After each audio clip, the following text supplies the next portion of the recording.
Welcome to Ops&Allies.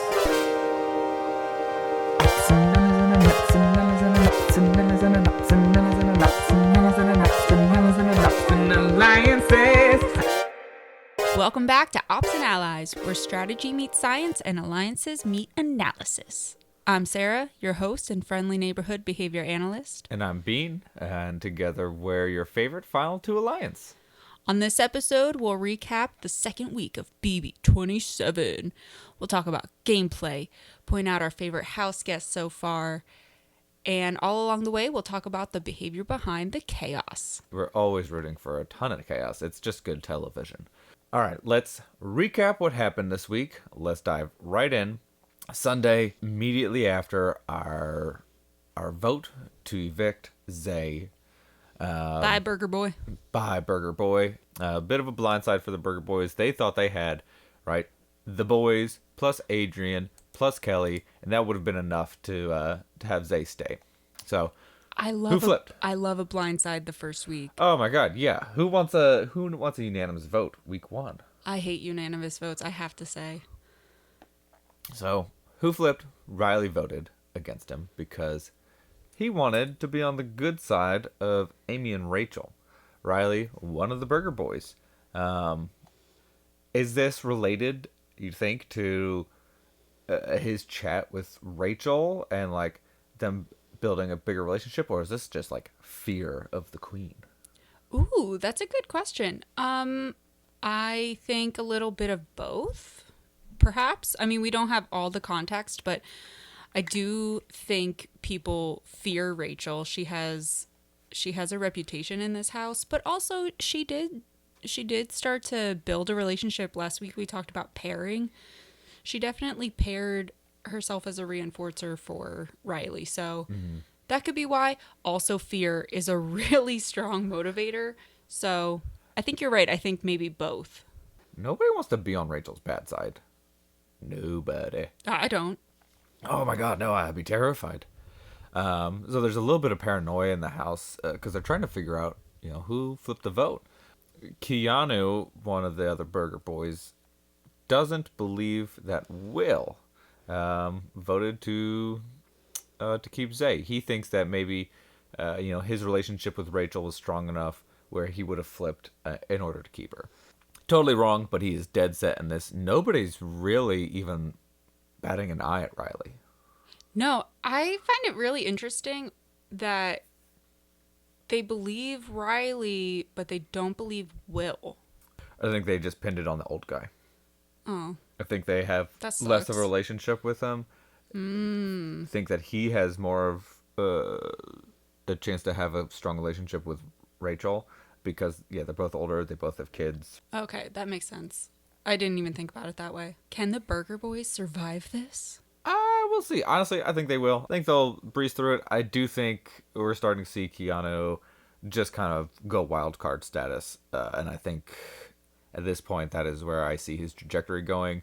Kind of saying, alliances be damned. This is what I'm going to do for myself. He definitely has the individualism mindset and not as much of the teamwork mindset. Mm-hmm. But teamwork can really get you far in this game. I mean, look at all the greats. We have Derek. He made it really far because of his amazing gameplay, but also he had his final 2 with Cody. Yeah, you have the brigade with Enzo and Hayden, that other guy. They took that very strong 3 all the way to the end.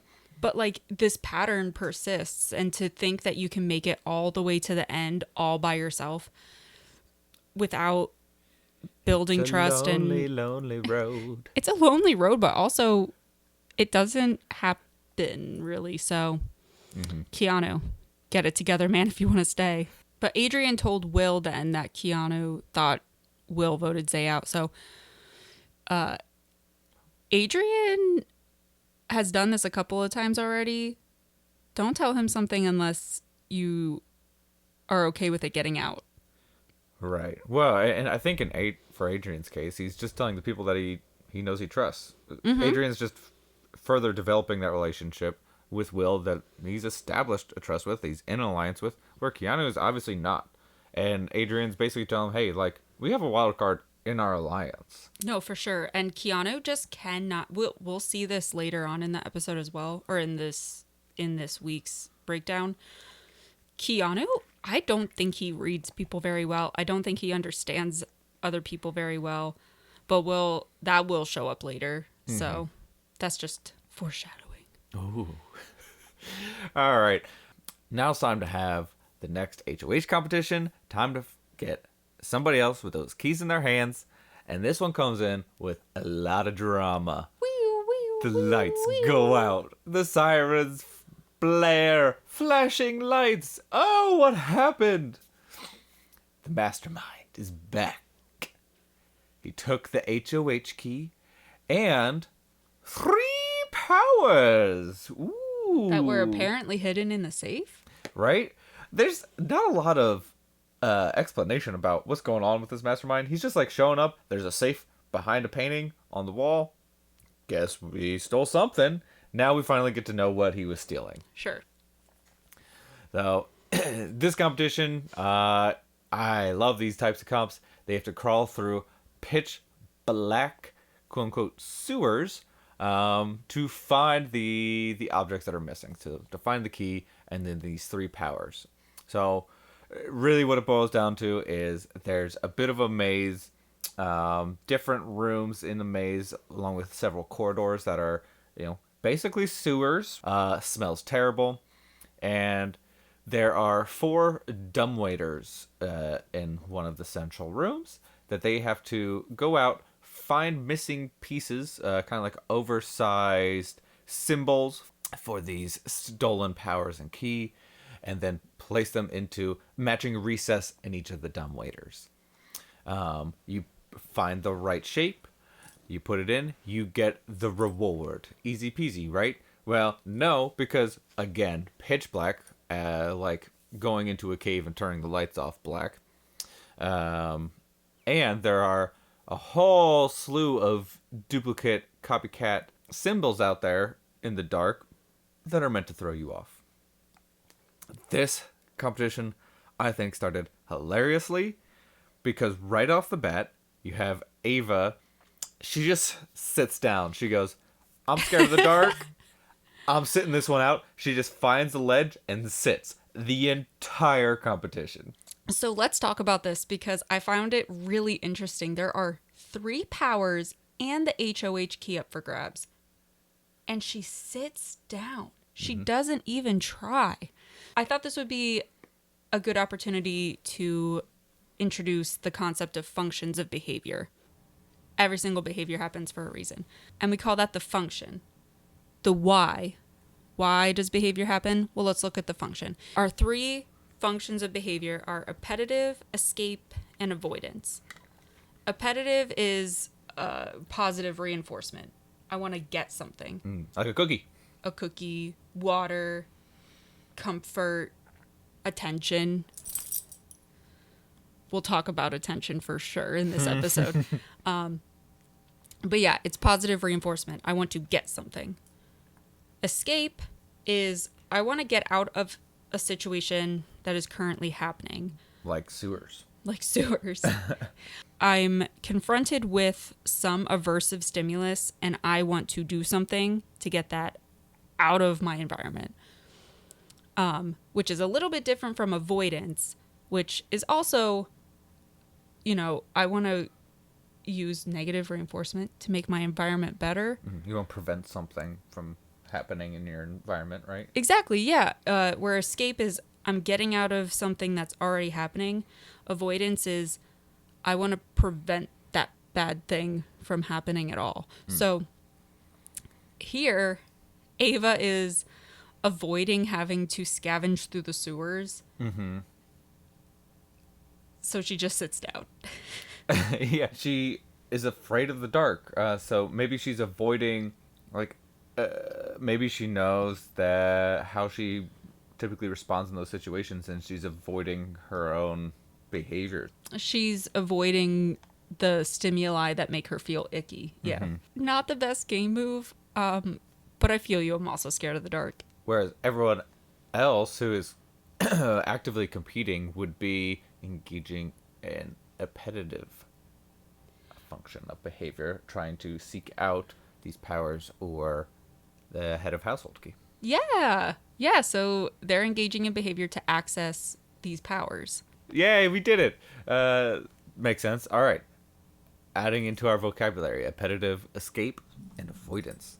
So escape would have been maybe she doesn't want to be here at all. She just beelines it for the exit. A literal escape, if you will. If she actually made it back to the living room, yeah, we could call that escape. The first, I'd say, successful appetitive function of behavior would be Keanu. Yeah, because he engaged in behavior to access the powers, and he was the first one to do it. Mm-hmm. He finds the first mystery power. This is kind of a cool one. At any of the veto competitions, before the jury is when you're locked into the house, right? You get voted out. You don't get to go home. You get to go to the jury house and serve as basically the grand jury who ultimately votes on the winner, right? So a former house guest gets to compete on his side in a power of veto competition. And if they win, he gets the power of veto. He goes through some like honorable mentions Michael, Casey, Cody, all these kind of like Comp bigger beasts. I'd say more recent comp beasts too, right? Rachel finds the next power, but she swaps it with somebody else because it's definitely not one of the keys. So she's valuing the power of HOH above any of these mystery powers. Even if she had the mystery power, she'd trade it for something that she thought got her a better chance of winning the HOH. Very good. You're touching on MOs. She you're right. She valued the key over the power. So she was more likely to engage in behaviors to access the key instead of any of the other powers. Cool. Look at you, nerd. Mo. Good job. Thanks. Next person to find one, Jimmy finds the HOH key. Sorry, Rachel. And then he puts it into his dumbwaiter, and then he just sits down next to the other dumbwaiters to try to see who wins them. Yeah, so let's stop here and bring it back to what we know about functions of behavior. He sits down there, and even though it's pitch black, he's still trying to figure out who puts the next power puzzle piece into the dumbwaiter. He wants to access information. So the function of him sitting there is to access the information. Information is a valuable reinforcer, especially in the Big Brother house. So it'd be an appetitive function to bring information in. Yeah. Cool. And honestly, it works out for him. The next power to be found was by Mickey. And she actually ends up going to the dumbwaiter that Jimmy is not sitting next to. She goes under the radar with her mystery power win. She gets the power of HOH interrogation. Ooh. Where she gets to dethrone a reigning HOH, again, only before jury. The dethroned HOH can interrogate everyone in the house for, I think they said 3 minutes. Something like that. Yeah. If they correctly guess who it is, the HOH gets to keep their powers. But if they don't guess it correctly, she gets to take their HOH. It's basically like a more involved game of Chameleon. Yeah, it is. That is a really cool power. I really hope she ends up using it. Yeah, I would love to see it play out. We don't get a whole lot of structured interrogation in the house. It's, very off the cuff. But like this is a gameplay structure now, so yeah, I can't wait because you can't really like fault anybody, right? This is basically also giving the free reign to whoever the HOH is to. You're not gonna get in trouble for asking more and more questions, right? That's literally part of the game now. Yeah, it's really cool. I'm excited. I really, really hope she uses this power. Like I said, so she goes under the radar. Jimmy does not have like 100% confirmation that she has it. Kelly finds the next one. She makes no attempt to hide the fact. She's like, Jimmy, help me place this symbol in the dumbwaiter. Jimmy literally presses it in with her. Nothing going unseen here. But her power is the mystery veto power, where she gets to play in a solo competition, and if she wins, she gets a second power of veto to change noms after the veto meeting. She gets to see how the veto plays out and then make a decision. That's another very fun power to have in the mix. Also expires when jury starts. Competition gets done. Everyone gets cleaned off. Main topic of discussion. Powers. Who has the power? Power. Power. Kelly and Keanu pretty much right away tell each other that they have a power. Mm-hmm. So 2 power holders sharing that information together. Kelly tells Jimmy that she told Keanu about her power. So, Kelly tells Jimmy to kind of like build some rapport with him. Jimmy's like, who else knows? And she's upfront about it. She said, yeah, I told Keanu. And that's pretty much it. Yes. So she did this to try to build more rapport to help further pair with Jimmy, but it kind of did the opposite. Yeah. He was annoyed by this. Yeah, he was annoyed that she told Keanu, but it also kind of, in Jimmy's mind, correctly, insinuated that Keanu also had a power. At the very least, right, it signals that Kelly trusts Keanu, so now he's suspicious that Keanu has a power as well. Mm-hmm. Which, for Jimmy, right, like, part of his HOH now is, does he try to sniff out these powers, right? Does he try to flush them out and get them out in the open so they're not unknowns in the game, particularly for him as HOH right now. Mm-hmm. Finally, we have Mickey with her power. She tells Morgan, right, part of the triple threat, decidedly does not tell Jimmy, because Jimmy is kind of, to date, steamrolling a little bit, and his HOH, he's not coming to his alliance and saying, hey, does this make sense for us to do? He's saying, I'm going to come do this. Mm-hmm. And it's starting to push away some of his alliance members, like Mickey. So she doesn't want to tell Jimmy about it. She tells Morgan because the two of them are pretty tight. And I think sharing this information just furthers that relationship. I agree. So it continues to build that rapport between Mickey and Morgan. Mm-hmm. I'm going to stop us here real fast and talk about schedules of reinforcement. Okay. I got time on my schedule for it. Good.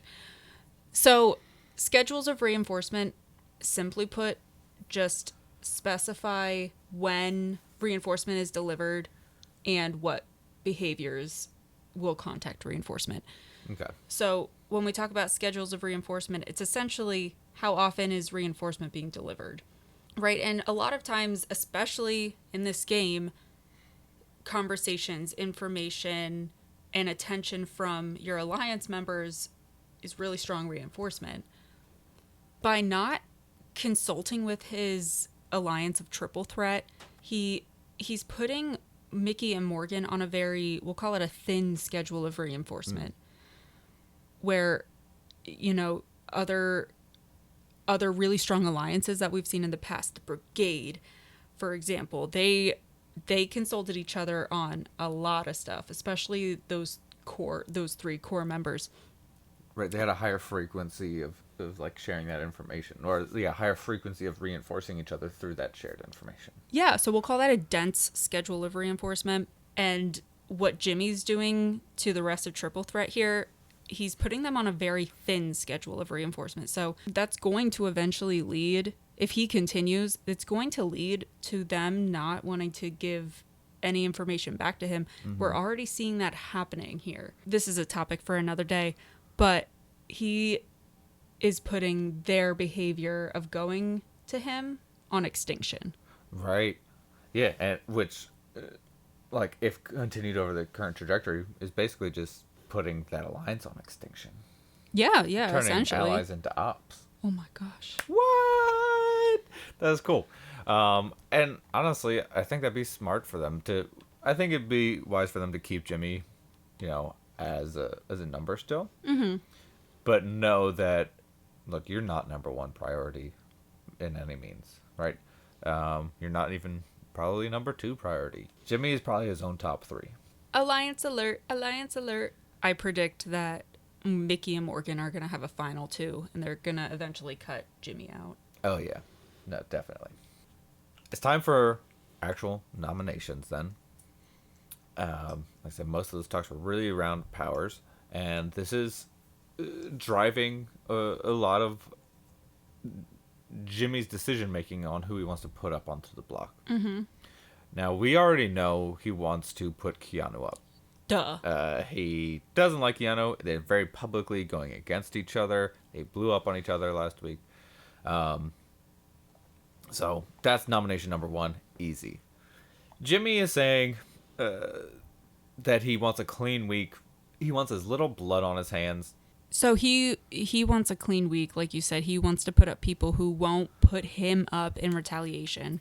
He's avoiding that outcome of people being mad at him for putting him up on the block. So again, we see some avoidance behavior in the house. Yeah, I think we see this week.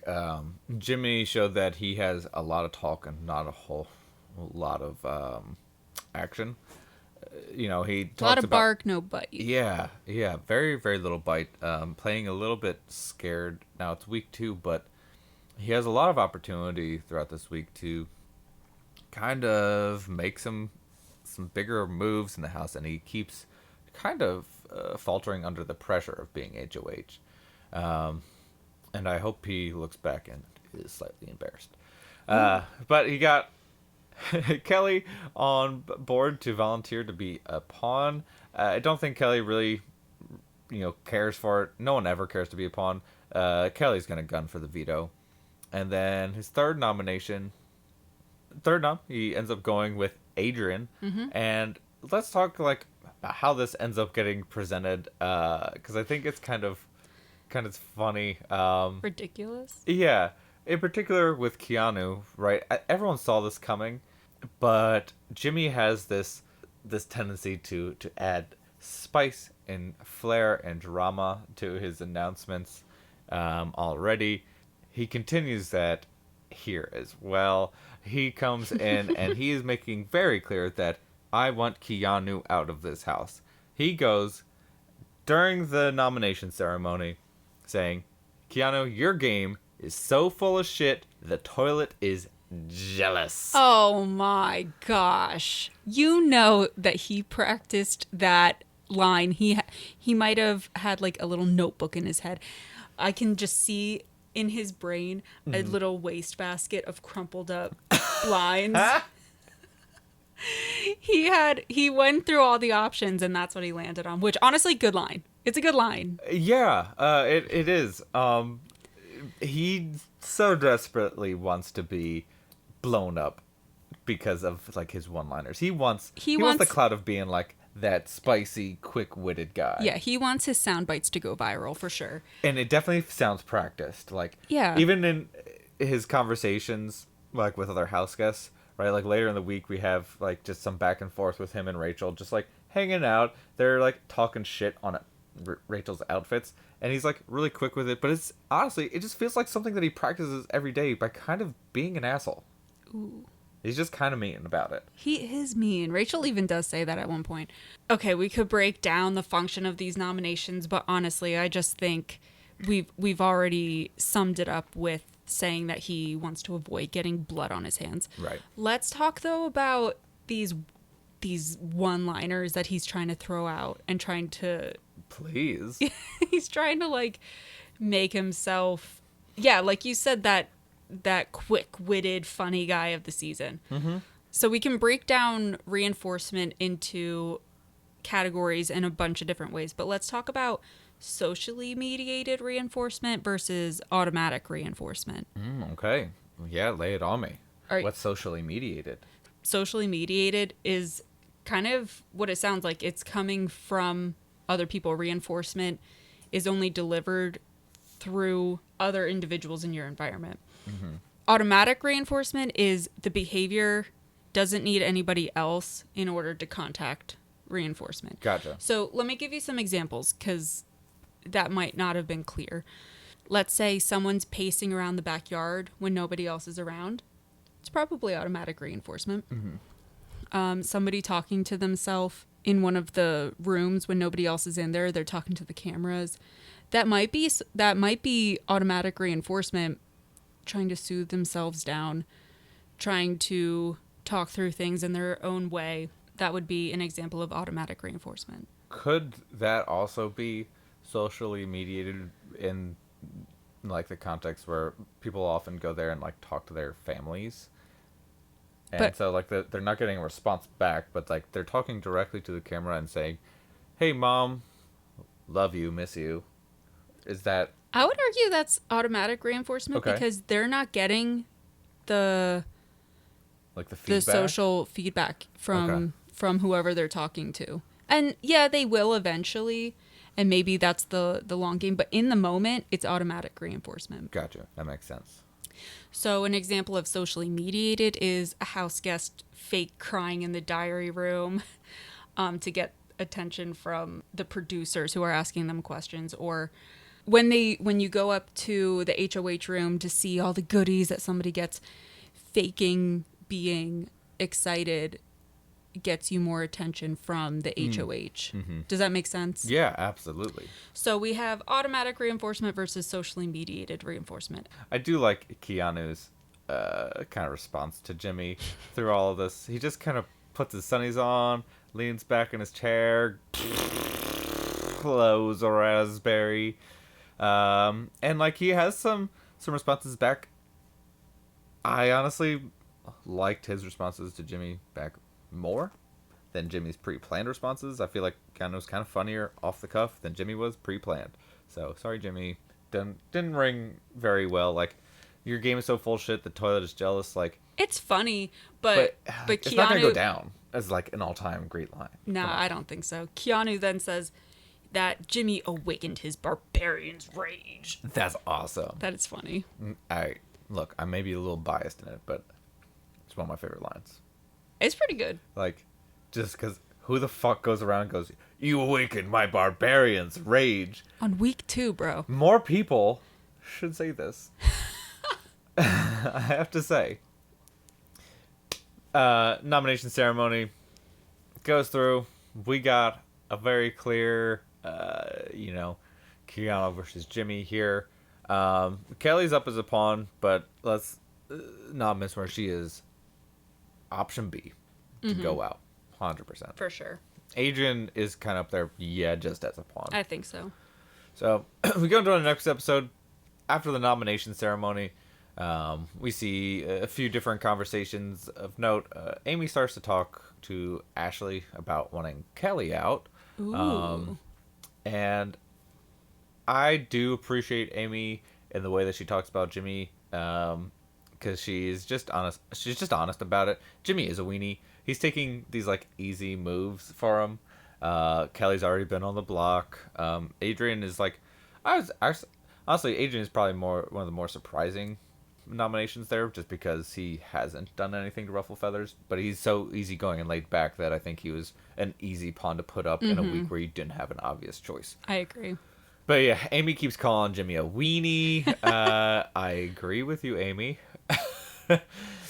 And then other part of the mom squad, Rachel, she ends up confronting Keanu about who he ended up voting for, because he said that he voted for Amy to stay, which is wild, right? He's the one that was going around the house going like, who voted for Amy to stay, especially across all the Burger Boys. So she basically interrogates him in the pantry. And she clocks that as a lie. Yeah, she does. She's just she asked him multiple times, just standing there, staring right into his eyes. She goes, "Did you win a power? Did you vote for Amy? Did you win a power?" And he lies about both. And there's this kind of like fun standoff between the two of them. And I don't think either of them, really believe each other, but they're both unwilling to like take the hurdle to like say the truth out loud. Yeah, I think Keanu makes a big mistake here. He's starting to unpair himself as a reinforcer for Rachel. She was ready to take him under her wing, and now he's actively unpairing himself as a reinforcer for her and moving away from that potential alliance. Right, and I think he's doing that across the house as well, right? Yeah, he really he's, again, is. taking this kind of like lone wolf approach. So then we have Ava. Ava's hilarious, dude. I'm really glad she's in this season. She goes in to start lifting with Zach and Keanu, and it kind of leads into this montage of like Ava workout videos. It's great. She seems hilarious. Yeah, She is drop like, that workout routine, girl. yeah, she's We like want to know. boxing, but just like not punching anything. She's like, oh, I punched the air 3 times, kind of set. She just grabs a kettlebell. They're like, yeah, what do you do in your workout routine? She's like, a little bit of this, a little bit of that. I appreciated the lighthearted moment that Ava brought to this episode. Yeah, and like everyone, she knows what she's doing. And she's just like being funny and goofy. Everyone else knows that she's just being funny and goofy too. And yeah, I just appreciated just people hanging out and being goofy together, especially in a context like this where like, yeah, Ava doesn't like go out. She's not a gym rat, but you're in a house full of gym rats because. Yeah. Well, I mean, look, there's not that much to do in the Big Brother house outside of socialize, play chess, read the Bible, and work out. I guess go to the pool. So yeah, we have Ava, and I think this is just a good thing for her gameplay-wise too, because she's just making herself enjoyable to be around, right? Low stakes, right? She's not going to blow up on you, but she's just kind of acting like a normal person. We love to see it. We love to see it. Kelly starts getting a little bit paranoid, thinking that she's going to be a secret target. Yeah, girl, because the house is annoyed with you. Yeah, she definitely has this tendency showing to like get in her own head, get a little bit panicky about it, and discuss that with her trusted allies, namely Vinny. Then maybe stop volunteering to be a pawn.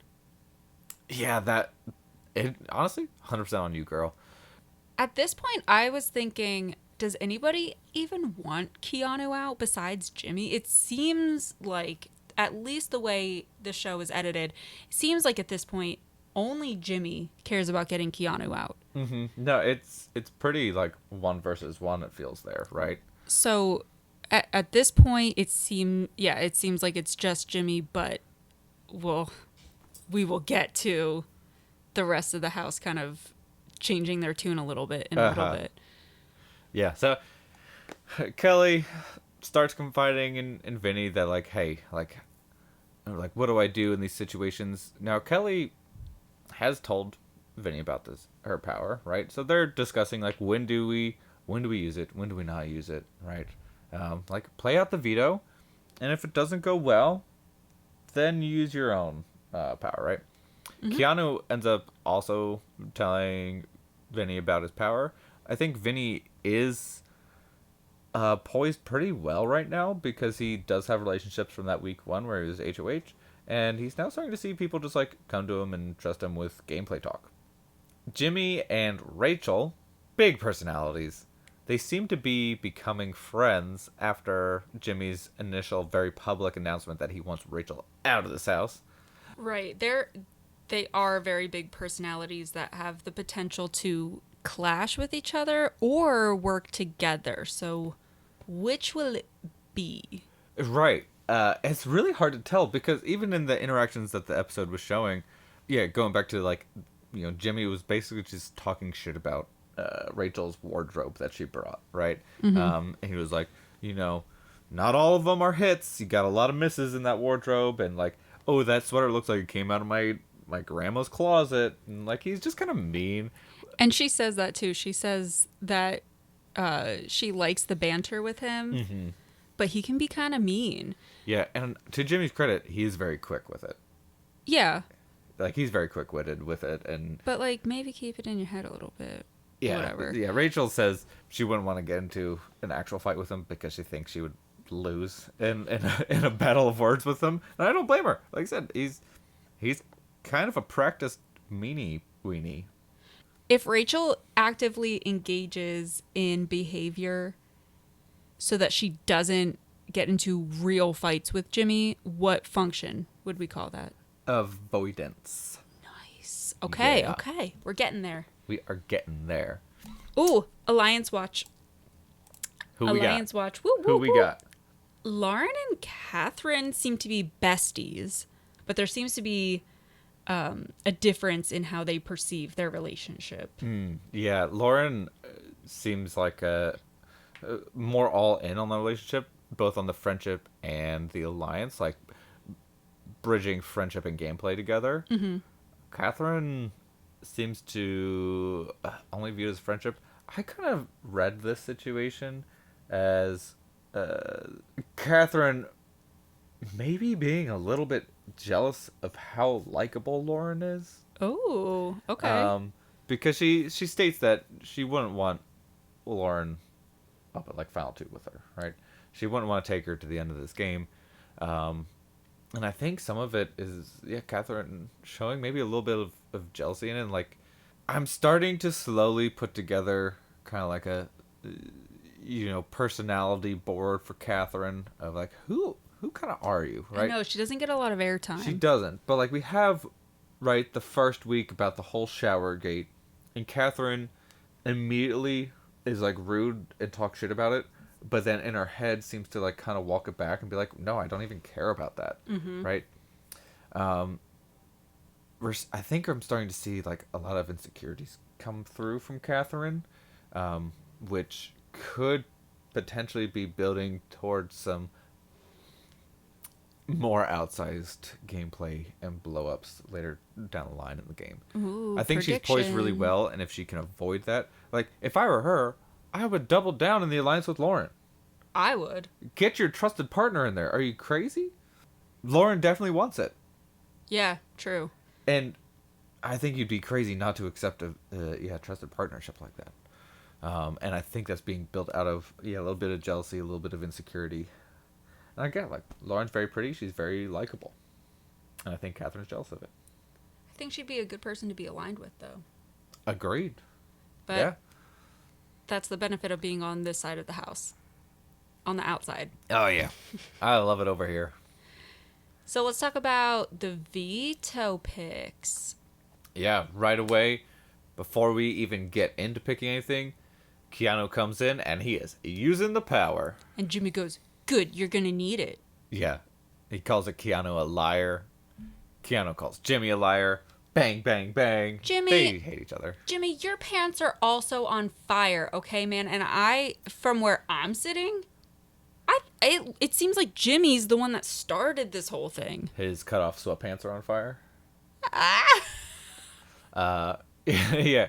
Keanu, oh boy. This is where we see true lone wolf, angry barbarian Keanu. He said he's going to pick every single one of the house guests off, one by one. Why? Why would you say that? Okay. Why would he say that? Look, I got my master's degree in applied behavior analysis. I practice this every single day. But there are some times where I'm just like, I really don't understand. I think this was such a freaking stupid thing to say. Horrible, horrible gameplay thing to say. I think it makes sense for Keanu with the trajectory that he's been going. He kind of has this, like me against the world mentality, and it feels like when he has like a semblance of trust being lost, right, where he starts to feel like, okay, I had these people I could trust, now I don't. Whether that's because of his actions or theirs, right, and a lot of it's because of his actions, he just writes it off really quickly then, right? We see that with Rachel later on down the line, right? And he's talking with Rachel. Rachel's like, oh yeah, did you like watch any of my seasons? And he starts talking about it, but he's only saying the bad parts of Rachel's season. He's talking about when Reagan basically blows up on Rachel, talking about it as if it's like a funny thing. He's like, yeah, I watched the highlights, like, and he sees all these bad things that happen to Rachel and he brings that up, and Rachel's like, she storms off because she's like, stop telling me all the crappy things that happened to me. Yeah. Right? Like, and I had saying good it as if it's hilarious. Yeah. And Keanu just like doesn't understand it. So I think he's starting to show this tendency to, push people away accidentally because he, again, is poorly reading his social cues. And so then, because he's poorly reading those social cues, people don't want to have those close connections with him. And so he's stealing himself off from having those close connections, just being like, it's me against all of you. I'm going to take all of you out. It's a self-fulfilling prophecy that's what's happening here. Ashley immediately reacts to that, and she says, well, you better watch out because we're going to send you right home. Like, you're not in a position to say the stuff. You're on the block, bro. Ashley, again, showing that she is a little quick to show her emotions and blow up a little bit. Yeah. Well, I'm sure we'll find another episode to talk about behavior chains, but this, for her, that behavior chain of that initial antecedent of somebody doing something that pisses her off from that point to her big responses is really short. That behavior chain is really short. Ultimately, they pick Ava to be the 6th nomination because, like I said, we have Keanu's mystery former house guest nomination coming in, and we still don't know who it is yet. I do think it's interesting, that like Keanu then in the diary room says he wanted to make himself as big of a target as possible so that people think that he's like a sure thing to be voted out of this house later on down the line, and maybe start taking shots at other people because they know Keanu's in the back pocket to like always throw up onto the block. Yeah. I mean, and it is a good idea to keep big targets in the house. Once you're already a big target. As a shield. Right. But I don't know. I've always been of the mindset that if somebody is socially just destroying relationships in this house and being annoying, just get them out. Right. Because your mental health in the house also matters. All right. So we're ready for the veto competition. It's kind of an interesting one where they're like peeping on people. So they're in these bush ghillie suits with all these flowers on them, and they have to hold 2 buttons on like a hedgerow simultaneously. And they have former house guest Felicia out here just like walking back and forth on a window that they're creeping on, just saying a bunch of words. When she says the word creeper, they have to let go of their buttons, race across the lawn dressed up as a houseplant, and smack their button, right? So they go through multiple rounds, multiple heats basically, and like whoever's last, gets eliminated. If you let go of your 2 buttons on the hedgerow before Felicia says the word creeper, you're out. Very fun game. We get to see Keanu's mystery house guest next, and dun dun dun dun dun, we got Casey. Let's go. She is the perfect person to bring in for this too, because she has 5 veto wins from her season. Can she go 6? We'll see. In order of elimination, we got Kelly. Sorry, Kelly, she didn't do great. And I think I forgot to mention, like, so these outfits, right? They have a plant pot wrapped around their legs, so they basically have to like hop or shuffle. Everyone hops. Kelly does the shuffle. She's so slow. She was so slow. But she committed to the shuffle, and she didn't learn from the other players. Like, where's the social learning, Kelly? Come on, we need better social learning skills here. I think she saw right from the bat that she was not gonna win this race, and then she just kept on going because she just kept shuffling on over there to the bench. Avo's out. She was probably sore from her workouts. Yeah, I mean, she worked out really hard this week, so she was probably too sore to do well. Yeah, that tracks. Jimmy false started. Ha ha! Hop of shame. He hopped ashamed back to the bench. Oh God! So we have final 3 of Keanu, Adrian, Casey. Let's do this. Keanu also false starts. I love that. Dude, 2 false starts back to back. With the 2 people that are gunning at each other, that's hilarious to me. Again, I have to say, where's the social learning? Right? And because in this situation, Keanu has a 66.6666666 repeating chance of winning. He's got him and Casey versus Adrian. You're in the perfect position, dude. And Jimmy's gonna be like smirking from the sideline, like as if you didn't just do the same exact thing. But first, I know. get out of here. So we got Adrian versus Casey. Close race. It was a really close race, but I'm so sorry, Adrian. You were going up against the veto queen. And Casey wins. We got a 6th veto win onto her resume. Do we add her to the data sheet? I think we have to. I did add her to the data sheet, but it messes up my data collection because she's only here for one episode. I didn't know how to do this. I had to pause the episode to think about how I wanted to change how my data sheet looked. Had an existential crisis over this. It's gonna be okay. It's gonna be okay. Just kidding. I'm happy for you, Casey. Yeah, they couldn't have honestly written a better script for an episode like this. Having him play the power, having the power wielder win it in a close race. It was very dramatic. It was very fun. So Keanu has the veto. Jimmy's like, you didn't earn it. Yes, he did.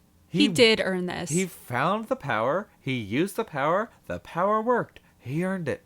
Dude, it's Big Brother. Expect the unexpected. So we got Jimmy being a sore loser. Yeah, true. Boo.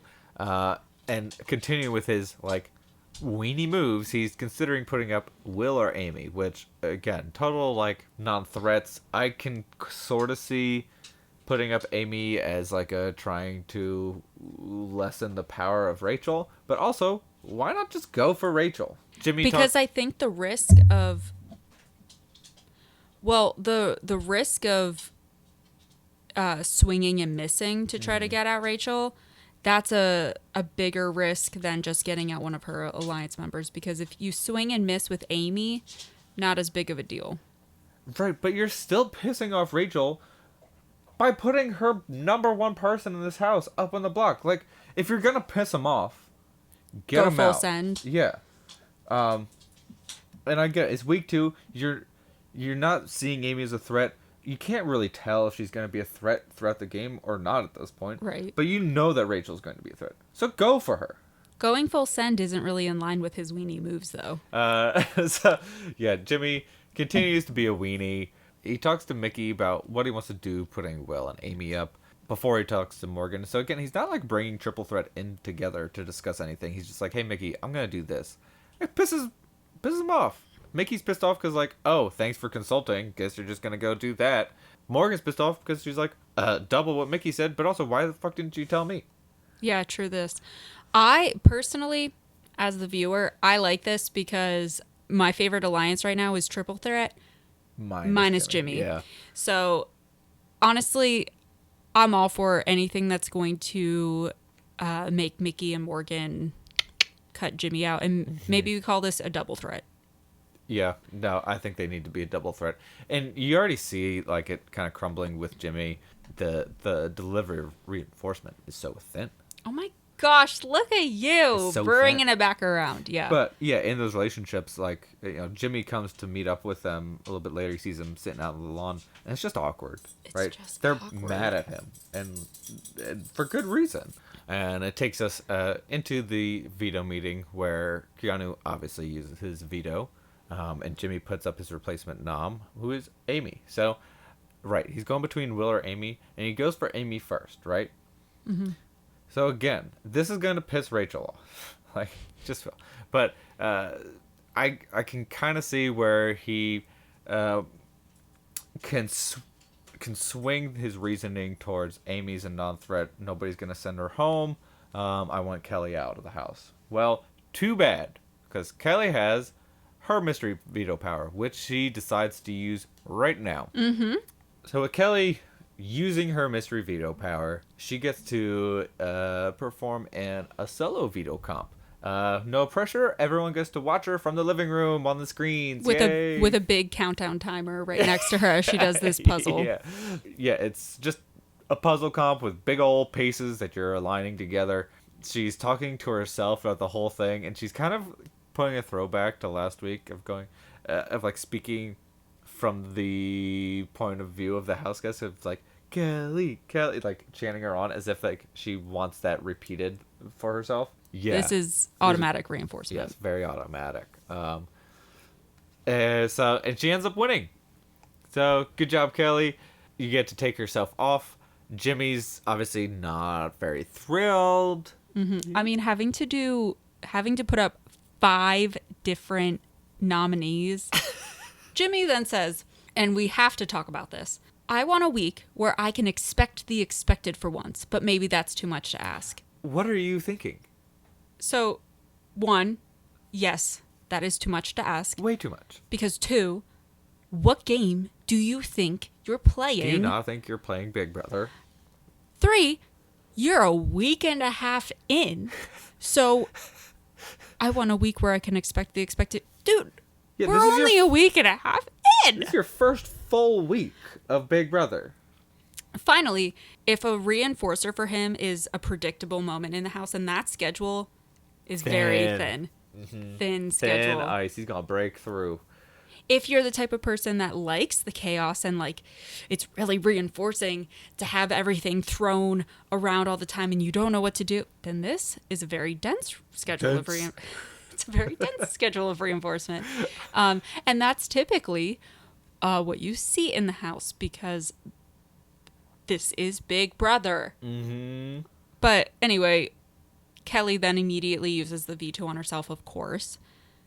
And then Thursday's episode gives us the aftermath after the second veto meeting of the week. The impromptu veto meeting. Right. Jimmy ends up putting up Will here. And Will is like, that's a bitch-ass move. Verbatim. That's what he says in the diary room. Will calls his moves bitch-ass moves. Amy's calling him a weenie. Mm-hmm. Jimmy, you're messing up. Yeah, well, again, like, he's just losing respect for what's going on in this house, and you can tell he's just kind of getting, like, flustered and fed up with being HOH. Like, dude, what did you expect? He even says at one point, like, I don't even care who goes home at this point. Yeah. You're the HOH. You're wasting your HOH. He's already getting exhausted of the level of power and responsibility that comes with being an HOH. He's clearly not ready for it. He's not going to last long. We said last week he's playing too hard too fast. Yeah, and he did. And he did. And he is. And I don't see it stopping soon. So we're just seeing an uptick of people just getting pissed off at Jimmy.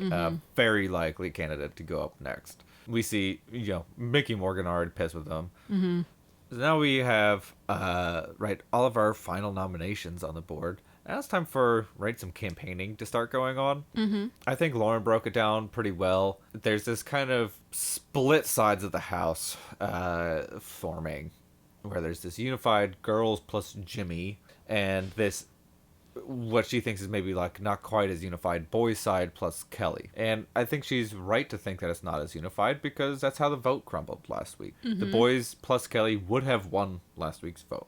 Instead, they sent Zay home. So people clearly aren't unified on the boys side. So she thinks that knocking out a number on Rachel's side and Amy would kind of help level these playing fields so that she's, I think, taking a respectable way to ride the middle in being friends with everyone, but also trying to keep the two sides of the house that are forming balanced against each other so that one doesn't just take over. Yeah, I agree. I like that you said it's a respectable way to play the middle of the house because it is early enough where you can do that and still make moves, and then in the later half of the game pick a side and hold a stance firm. Right. But it is still early, Jimmy. Yeah, come on, Jimmy. Kelly and Vince are on a different side. They wanted to target Rachel, but also ends up ultimately leading to they want to be on the side of voting Amy out. So here we see that what we would call the topography of their behavior is the same, assuming they're going to vote Amy. Mm-hmm. Their behavior looks the same, but the function is different. So Lauren wants to try to break up this girl side of the house or dwindle their numbers a little bit, but but Kelly and Vince want to get Amy out to eventually target Rachel specifically. And what would be the difference in functions as far as labeling? Those would both be appetitive functions, wouldn't they? Or would they be...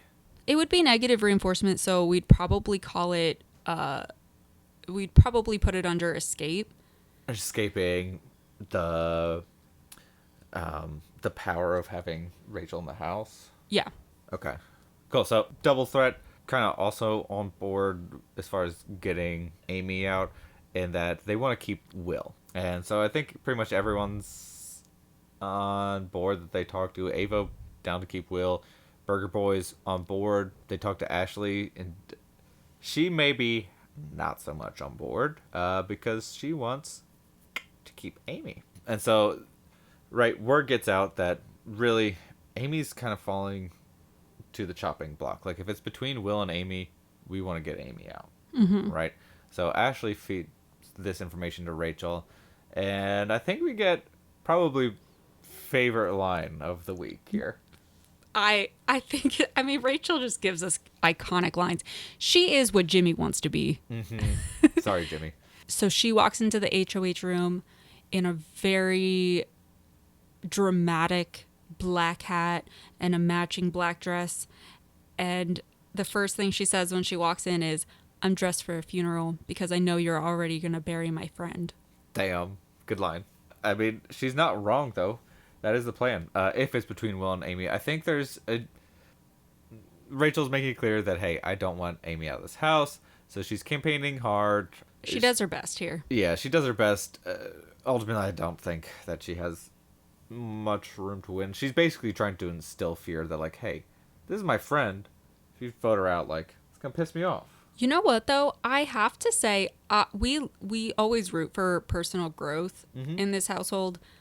And Rachel displays so much personal growth here because in the first 2 seasons that we see her in, this type of situation would have been a discriminative stimulus for a big blow up for her. Mm-hmm. She would say some things. But no, she came in and she still was dramatic, but Right. it wasn't her seeking out a fight. But it was controlled, yeah, and I think, you know what? I think it was, respectful way to handle it, that she wouldn't be, like, ashamed of her kids viewing her. You are the queen of Big Brother. If she wins this season, she'll definitely be the queen. Oh my gosh. I am rooting for her to win, I think. So we go into our blockbuster competition. We have another puzzle on our hands. This time it is kind of a cool themed fingerprint puzzle. Mm-hmm. We have a difference in tactics that I think ultimately wins this game for Adrian. Adrian grabs all these puzzle pieces and starts throwing them down onto his puzzle board and gets them in kind of in bulk, where Will is doing a great job on his puzzle, but he's grabbing them one by one. Come on, Will. Amy wasn't really in the running here. It really was between Will and Adrian, and yeah, Adrian ultimately won the blockbuster. So good job, Adrian. Get to take yourself off the block. Now we go straight into eviction right away. We have Will versus Amy. They were both very polite, very cordial in their their final statements. I expected nothing less. Yeah. Will mentions his chocolate drop again. I do have a tally of how many times he says I can't wait. Julie asks if she's his lemon drop. Julie, girl. Oh my gosh. I love when she says things that are a little out of pocket. The vote I found to be rather surprising. It was a unanimous vote to get Amy out of the house. So 13-0, Amy got voted out. So I do understand, while I hate a unanimous vote, I do understand generally why they happen, because, you want to be on the right side of the vote, and that group mentality is a very strong thing. But usually when you see this and everybody knows it's going to be a unanimous vote, usually like that person's closest ally will throw a sympathy vote because ultimately they know it doesn't matter. But Rachel doesn't do that. Yeah, I don't think it made any sense to have a unanimous vote. Everyone knew that, like, Amy was Rachel's closest friend in the house. Just throw her the vote. I don't know. I don't think it ultimately matters either which way. I do think we're more likely to see those sympathy votes when we get to jury. I hope so, yeah. Because it helps with jury management a little bit. Yeah, definitely. So you want as people to be on your side. So the motivation increases the closer we get to jury. But either way, she was going. Sorry, Amy, bye. On the way out, she leaves one last snippet for the house guests, and she goes, "Get Jimmy out. He's a snake and a liar," as if the whole house doesn't already know. True that. That's our week. Let's do a little bias check. Ooh, okay. I feel like I've been very clear in my biases for this week. My favorite alliance was Triple Threat Double threat. minus Jimmy, so double threat. My favorite player strategically, Mickey, Morgan. You're going to come on board with Mickey? I like Mickey, I like Morgan, I like Rachel.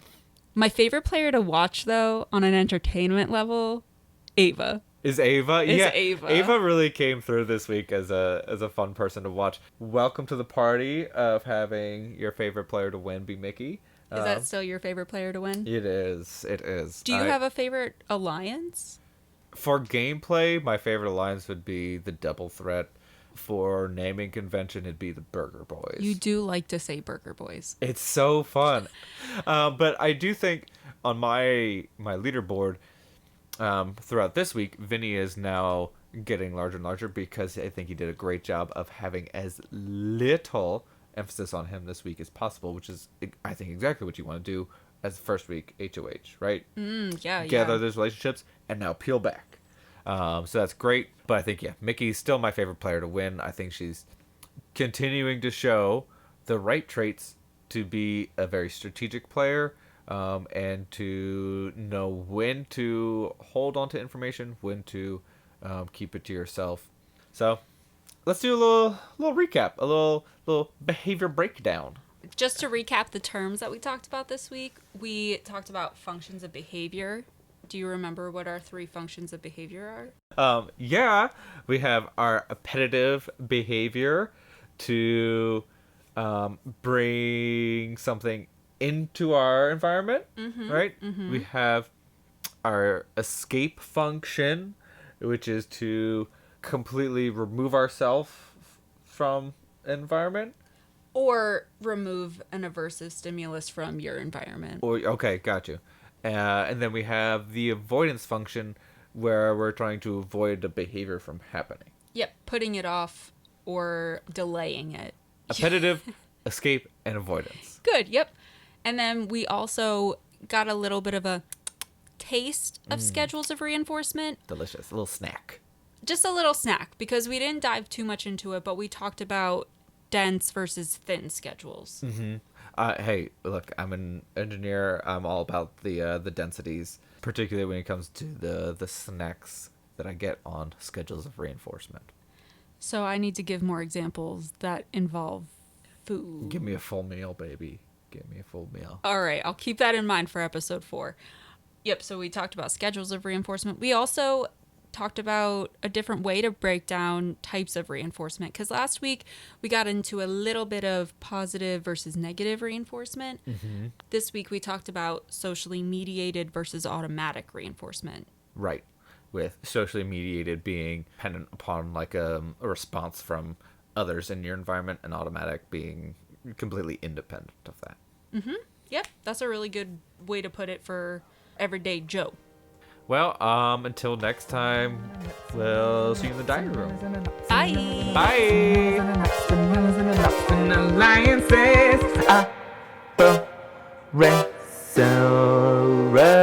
opponents, used within alliances.